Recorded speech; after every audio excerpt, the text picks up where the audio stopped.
So yan, everyone, nagsasiren na naman. Pakinig nyo, ang lakas-lakas. Narito ako sa kwarto ko. So ito pong labas ng kwarto ko, hagdan na yan.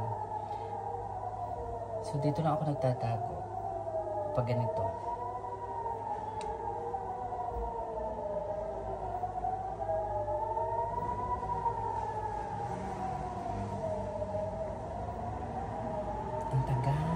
Ang tagal ng siren, grabe.